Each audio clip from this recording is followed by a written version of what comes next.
Today we're talking about way number 16. Way number 16 is bimiut schora, which literally means to minimize business. So anytime we have a way that describes something that is bimiut, which means to minimize, what it's saying to us is that number one, there is value here. If you're being told that you want to minimize something, that means this is not something that is inherently bad or something that we should get rid of. This is something that has some inherent value, it has some worth. It has something that we really need to try to understand and harness, but we need to be able to approach it in a way that we're understanding that this thing has a potential danger when there's too much of it. So in excess, not so good, but inherently it has something of value that we're going to try and harness and try to connect to. So I think we all understand, obviously, it's important to work. It's important to make a living. I think the problem is when making a living gets in the way of actually living, right? If making a living becomes more important than living itself, then we have a problem. And I think at face value, the idea of b'miut schora, limiting our business, means that we should be approaching business with the proper priorities.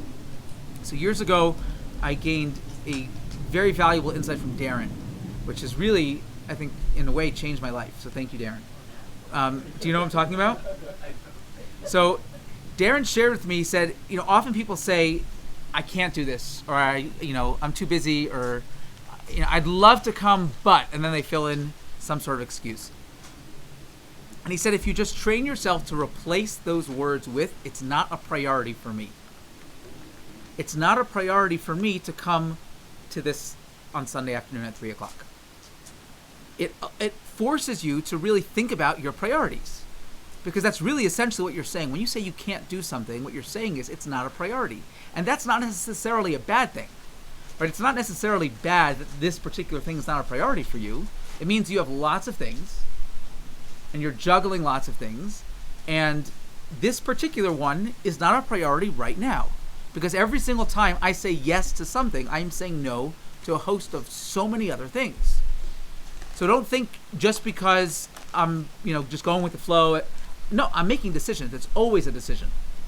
And it's always a decision in priorities. I constantly have to balance whatever I'm doing now with whatever it is that I can't do because I'm doing this. I think that makes sense. So the same is true when it comes to business. I think so many of us say to ourselves, I'm doing this for my family. I'm working really hard in order to provide for my kids, in order to provide for my family, in order to take care of the people who are important to me. And oftentimes, while we're in the middle of doing that, we get sidetracked.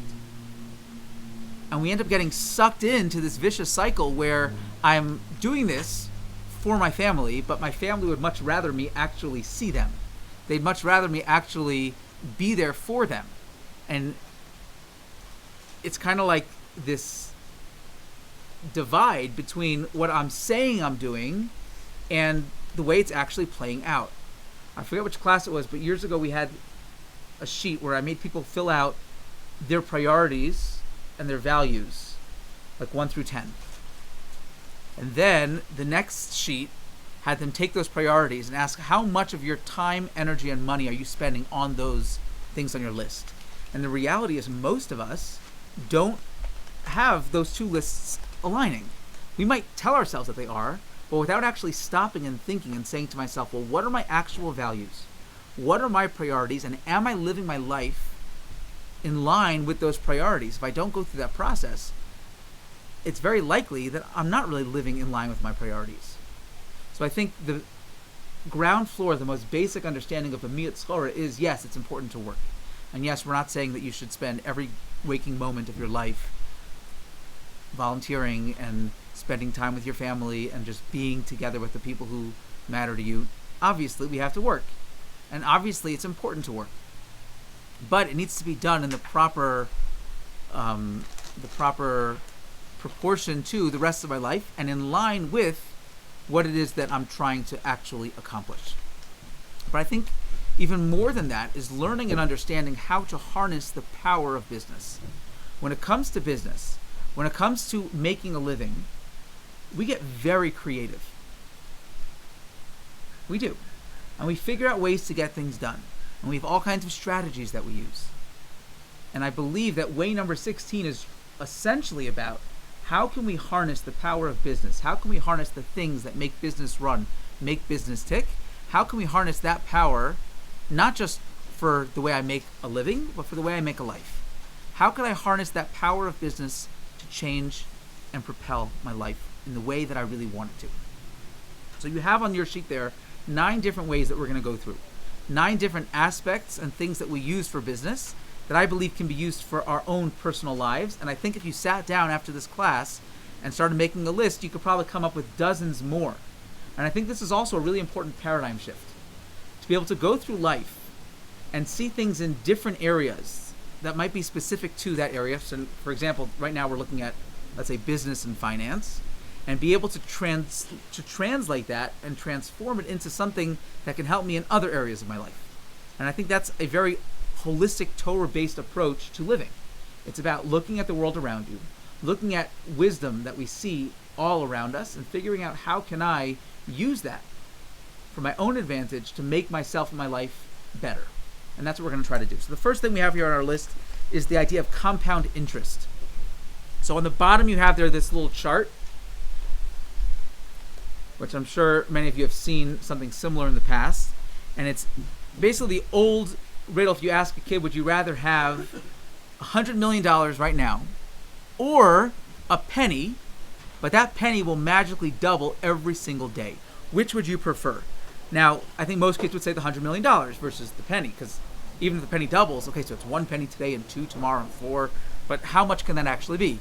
Well, the answer is 1 penny today, if it doubles every day for 60 days, will equal 5, look there in day 60, 5 quadrillion, 764 trillion, 607 billion, 523 million, $34,240. All from 1 penny. That's pretty amazing. There's a reason why Einstein, I think, called it the most powerful force ever.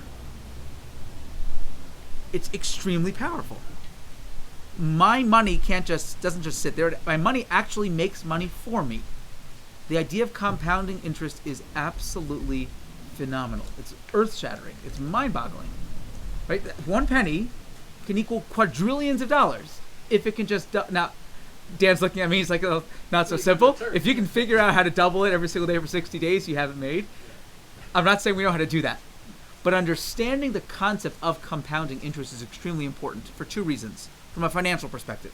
And my finance guy can chime in at any time. Number 1, if I understand the idea of compounding interest, I'm going to be incentivized to invest early. I'm going to be incentivized to save early, because I know the longer that money sits there and the longer that money is earning interest, the more money I'm going to make. Right? Quite simple. Another thing it can do is if I'm still on day 2 or 3 or 4 and I'm still only looking at a couple pennies, it gives me the ability to say, you know what, I'm going to stick in this for a little bit longer because I know down the road it's going to be worth quadrillions of dollars. And as Dan said, that's a pretty good start. A pretty good return.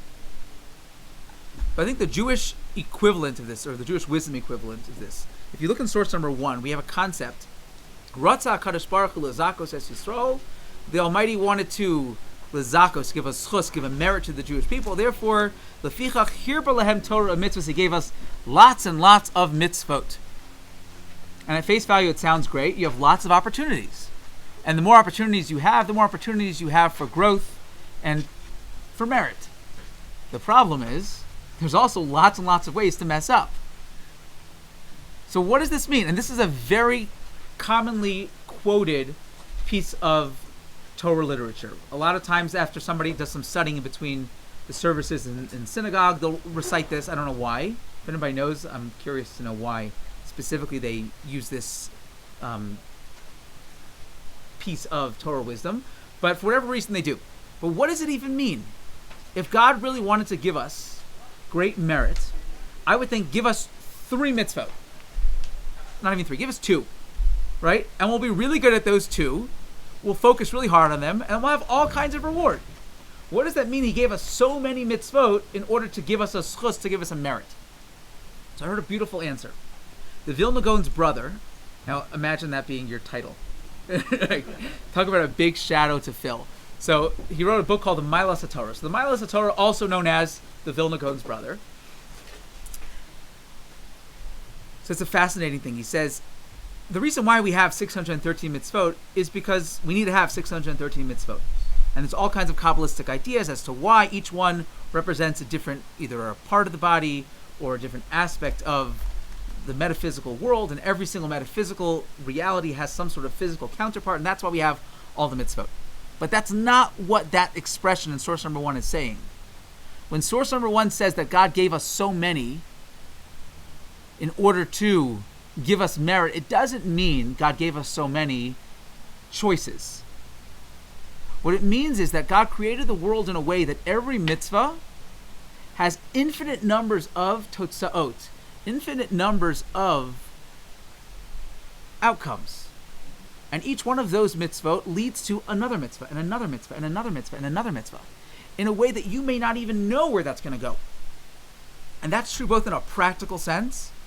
You do one kind action to somebody, you have no idea the ripple effects of that action. You smile at someone in the grocery store, you have no idea how many people that changes. Because now you smiled at the clerk, who's now going to smile at the next person who was online, who was having a really hard day, and he was going to come back and like really give it to his wife and his kids and lose it, and then they were going to be dramatically scarred and it all ripples. And then that little boy who wasn't yelled at by his father is now going to, go to bed feeling loved and cared for, and now it's going to grow up to, you have no idea. We don't know the ripple effects of our actions. But it's also true in a metaphysical way. I want to show you a very short clip. So right now we're in what's known as the Shemitah cycle. Every 7 years, the Torah says that we need to leave the land of Israel fallow. No planting, no harvesting, no working the land. In the last Shemitah cycle, right before the Shemitah cycle, there was a group of Jews in Bnei Brak who wanted to harvest a very large field of wheat in order to make what they call shmura matzah. So shmura matzah, this is not Mythbusters, but many people think shmura matzah just means the round hand matzah. That's not true. You can have square machine shmura matzah, and you can have round matzah that's not shmur. Shmur matzah literally means guarded or watched matzah. And the idea is it's an extra stringency on Passover to have matzah where it was watched throughout the entire process, to make sure that from the time it was harvested, the wheat did not come in contact with water at all. Because if wheat comes in contact with water, there's a fear that it can become chametz, it can become leaven, which we don't eat on Passover. So shmur matzah is a higher level of matzah that just makes sure that it's not at all coming into contact with water from the time it was harvested until it was made into matzah. So in order to do that, they need to find grain, wheat, that is as green and fresh as possible, so it can be harvested early and then stored in a way that it's completely dry so that it can later be made into matzah. So when they make shmura matzah, they generally do this in the summer. Because it was Shemitah year, they did it a little bit earlier, because they wouldn't be able to harvest it later after Rosh Hashanah, so they wanted to harvest it before Rosh Hashanah, before the Shemitah year started.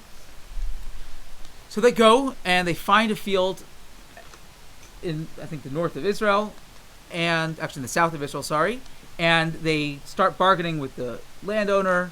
They said, we'll give you a great price. He said, but I'd rather wait till the harvest. I don't know what it's going to be worth then. They said, no, we're going to make it worth your while. They decide they're going to buy the entire crop, and they're going to harvest it today. Not going to wait a week. We want to harvest it right now, today. We want to harvest it all, and then we're going to bring it to store. And they go and they do that, fine. And they have shmur matzah, wonderful, beautiful. Little did they know,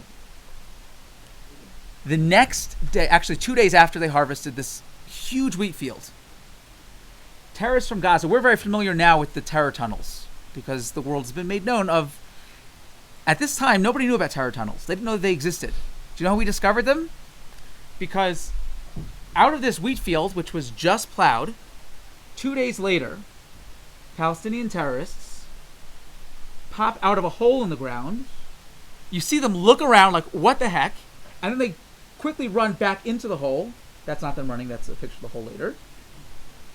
Within seconds, a 19-year-old girl who's watching all this from the sky through surveillance sees these terrorists pop out of the ground right around the Gaza border, they bomb the terrorist tunnel, and they, number one, learn about the tunnels to be able to prevent further attacks. But not only that, this tunnel was a tunnel.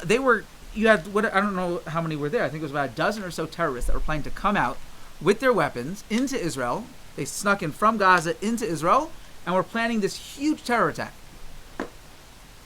Now, I don't think the people, when they were bargaining for the wheat in order to do the mitzvah of Shmur Matzah, had any idea that they were saving thousands of Israeli lives. But that's the power of a mitzvah.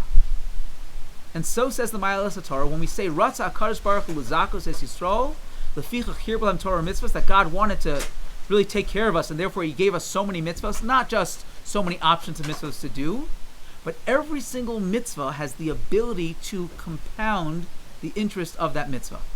We have compounding interest, you have compounding mitzvahs as well. And that's the idea of schar mitzvah mitzvah. We say the reward of a mitzvah is the mitzvah itself. What that means is every mitzvah has so many ripple effects that we may never ever know. But know that they exist, and know that every single one of those things accrues interest. So that means you do a small little action that you think is insignificant. You help somebody out. It takes you 20 minutes. Right? These guys over here came early to the class and they said, you know what? We decided we were going to move the class outside. We moved it outside, but as you can see, I'm the guy who doesn't take his Christmas lights down until... There's always one rabbi who doesn't take his Christmas. Always one rabbi. So that's me. As you can see, Sukkah was not down. You guys helped and you moved the wood to the side. We cleared the space so we can all sit here. As a result of that, who knows what's going to happen? You do one small action, both in a practical realm and in a metaphysical realm. It has so many totzaot, so many ripples. And each one of those ripples has more ripples. And you know what? Whoever started that ripple, you get credit for all of it. That doesn't take away from the credit that the other people get, but you get credit for all of those things. It's amazing to think how much we have affected the world with our tiny little actions. If there's one thing that COVID taught us, is that one person can impact the entire world. Now, this was not necessarily in a positive way, but it's a powerful idea nonetheless. One person affected and changed the entire world forever. And that's true with every single action we do. That is the power of compounding mitzvot. Let's look at number 2, the idea of operating efficiently. The first one wasn't really a business principle. Or maybe it is, I don't know. But the rest hopefully will fall in line. When you look at the degree to which businesses, companies, go in order to operate efficiently, it is mind-boggling. My father was telling me years ago, back when people still had offices and went to work in an office. So his firm, he works for a very large firm and a large law firm. And the firm was moving buildings. So they were moving a couple blocks over to a new building. He said they spent over 6 months coordinating this move. The firm spent over $1 million, not on the move. They spent over $1 million coordinating the move. Why? Because that was the only way to ensure the move would be seamless. He said, the same way, and I love this about Apple products, and it would not be a Rabbi Lehrfeld class if I didn't put a plug for Apple. Again, as I use my iPad MacBook that I just dropped on the floor, and it's still working. When you get a new iPhone, for those who know, all you have to do is bring it next to another Apple product, and it automatically syncs with all of your information, all of your data, and everything you had on the phone before. It's like magic. He said that's exactly what happened with his office. They left work on a Friday afternoon. They came back Monday morning to a different building, and their office was exactly the same. Exactly the way they wanted it. Every single piece of furniture months before was measured exactly. They spent over $1 million just coordinating the move because they knew if it would take them one extra day, that's millions of dollars of lost revenue. Because if you take the average billable hour of the 300 attorneys who are working in that office, that's equaling $2-3 million. So it's worth spending $1 million to save the 2 or 3. That's how much we try to be efficient when it comes to our money. Why don't we do that with our lives? Years ago, every year when we do our men's Israel trip, one of the highlights is going to the Mir Yeshiva. Not just for me, but the guys tell me afterwards, going to the Mir was like earth-shattering. So this is the largest yeshiva in the world, one of the oldest existing yeshivas. And what's amazing, what I love about the Mir, is you can go there and see people from literally every walk of life. You have guys who are 18-year-old kids, and they're sitting on the bench right next to somebody who's in their 80s, who has a long white beard and has been sitting in the same seat for 70 years. And you have these people who are from the heart of Mea Shearim and people who are from Dallas, Texas. And they're all just together studying, learning, trying to figure out life's wisdom. And we met this elderly gentleman, nice Jewish guy in his 60s. Again, he looked like he fit into the Mea Shearim camp, but he was actually from somewhere in the States. And he said to this group of guys, I don't know if any of you were on the ship, if you were, let me know. He said, in America, you have an expression, time is money. I think I have at least one guy from almost every trip here, so one of you should remember this. He said, in America, you say time is money. He said, here in Jerusalem, we say time is Torah. The reason why you say time is money is because money is your greatest value. And because, again, whether it's true or not, this is what the guy said. He said, because money is your greatest value, and time really should be your greatest value, so therefore you say time is money, because in the time that I'm wasting, I could be making money. He said, in Israel and Jerusalem, we say time is Torah, because that's our value. Why don't we use that same drive, that same focus on improving our efficiency? Why aren't we using the same thing in our lives? Some of us are, and if you are, great, keep on doing it. But I know a lot of us are not. Why aren't we doing it? I know I'm not. I'm not living my life as efficient as UPS that never makes a left turn. You know that? UPS has a routing system that rarely ever makes left turns. That means the driver will go right even if it's a further distance to avoid making left turns. And they figured out by not making left turns, it saves something like 10 million gallons of fuel a year, which saves them millions of dollars, has a huge impact on the environment, all because they never make left turns. I think they say less than 10% of the turns UPS drivers make are left turns. Who thinks of that? You laugh. You know the answer? That wasn't a rhetorical question. You know who thinks of that? Somebody who wants to make money. If you really want to maximize your returns, you will think of the most efficient way to do it. So if you want to maximize your returns in life, what can we do to be more efficient? My grandfather had a thing. He would not go anywhere without being prepared. If he was going to the bank, he was going to a doctor's office, he would come with a sefer with a Jewish book. Because I'm sitting here, waiting online, I'm sitting here waiting in a waiting room, what do most of us do? I don't know about you. The second we sit in that chair, even before our rear end hits the bottom of the chair, phone comes out, just like mindless scrolling. Or you'll flip through a magazine. Let's say it was 20 years ago, right? You flip through a magazine, you'd watch the TV. Why?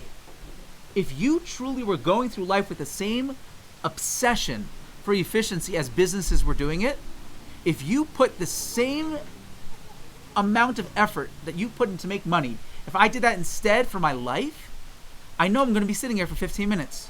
Why would I not use that time productively? Why would I not use that time to study wisdom, to learn how I can get most out of life? Why not? I think that is what living with this obsession with the 48 Ways is all about. It's how can I look at these things like business?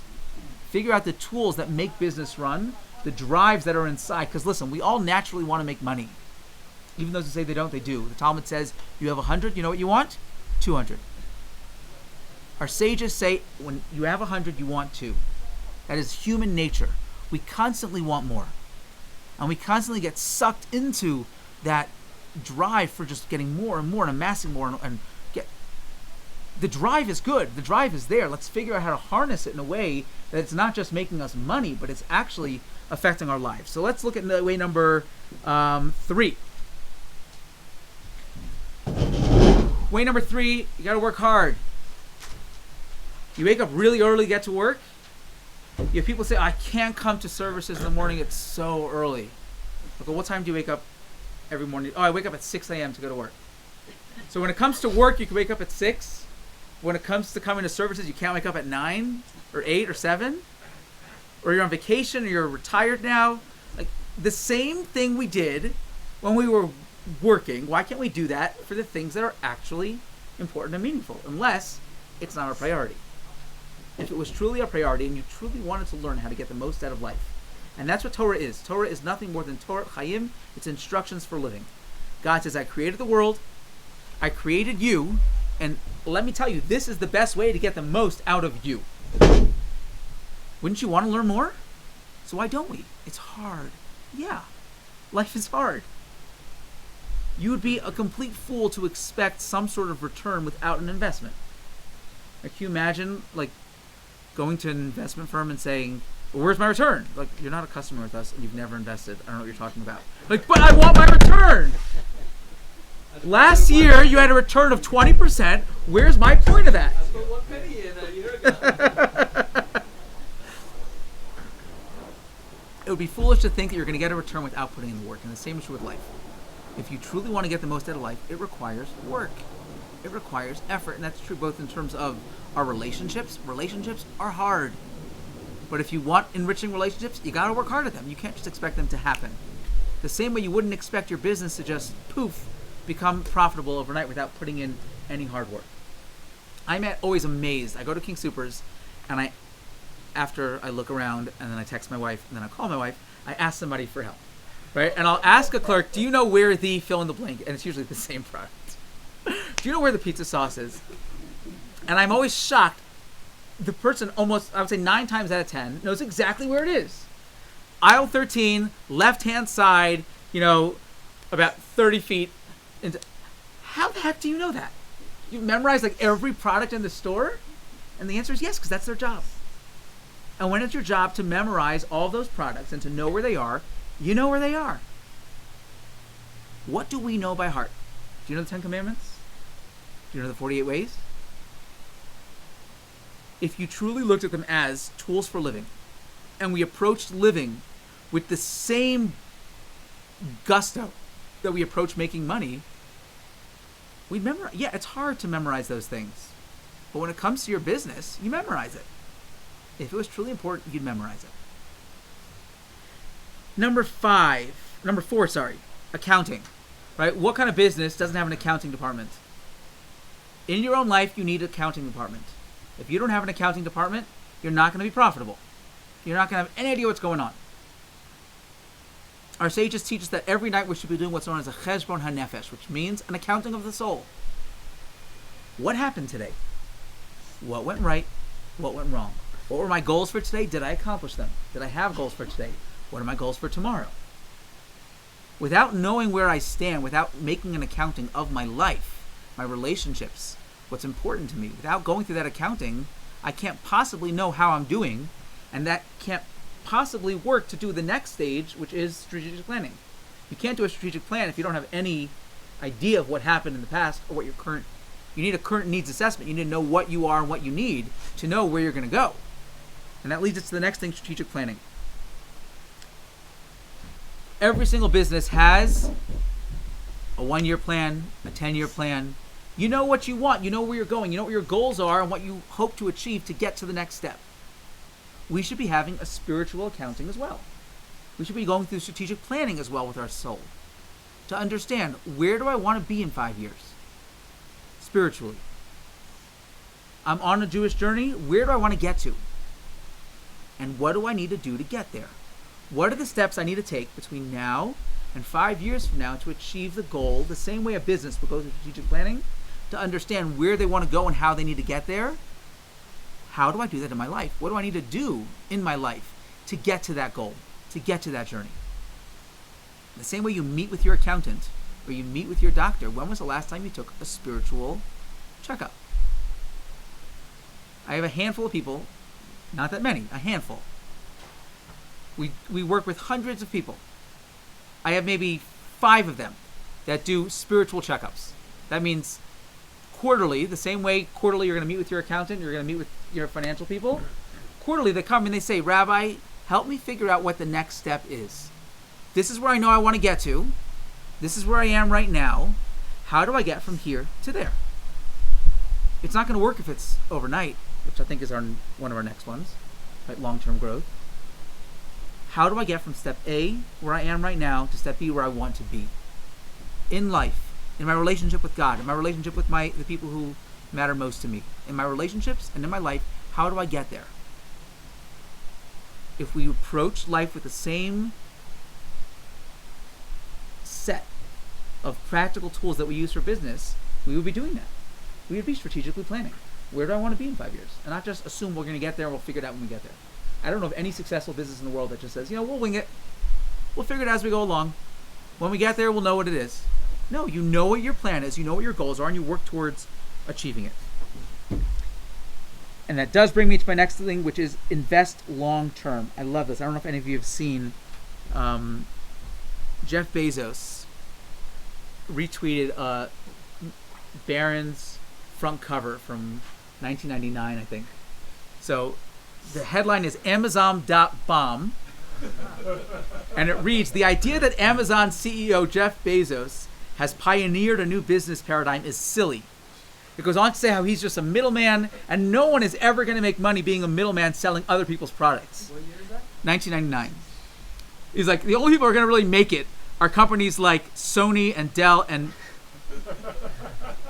Bertelsmann? I don't know what that is. What is that? Apparently a company that makes their own great products that's going to really revolutionize the world. So Jeff Bezos retweeted this cover, and he said something that looked really nice and menschy about it. Just basically some really good advice. Take criticism, listen to what people are saying, but don't let that change who you really are. Who is Jeff Bezos, and why is he, as Elon Musk commented on that tweet, he made a little silver medal emoji. So he's not the richest man in the world, but he probably will be next week and probably the week after. And how did he make it? He's an astronaut. He's an astronaut now, yeah. Because exactly what that Barron's front cover was saying. He didn't listen to people like that. For him, he was obsessed with long-term growth. I don't care that I'm going to tick off the investors or the street. Wall Street has expectations that we're going to meet this quarter. No, I don't care about this quarter because I'm not in it for this quarter. I'm in it for the long run, and that's why he's the second richest person in the world. And that's why Amazon is worth almost $2 trillion because of that obsession. And the same is true with Apple, and I think any of these big companies. I read this article about Apple Pay. So Apple came out with an Apple Card, an Apple credit card. Like, why? It's not in order for them to get the 2% of my transactions as I'm using the card. I read this article. It's fascinating. Their plan is to dominate the world, as it always is. And what their specific plan with the card is, the Apple Card is PR and marketing for Apple Pay. And Apple Pay is not about Apple Pay. It's not about going to 7-Eleven and going ding with my phone to pay for things. They want to make a system kind of like those Amazon Go stores with every single aspect of our lives. Where the same way you go through Easy Pass, you just drive through. Every time I go to a store, I'm going to just walk through the store, take what I want, and walk out. It's going to automatically charge. You know what they're going to use to charge those credit cards? Apple Pay.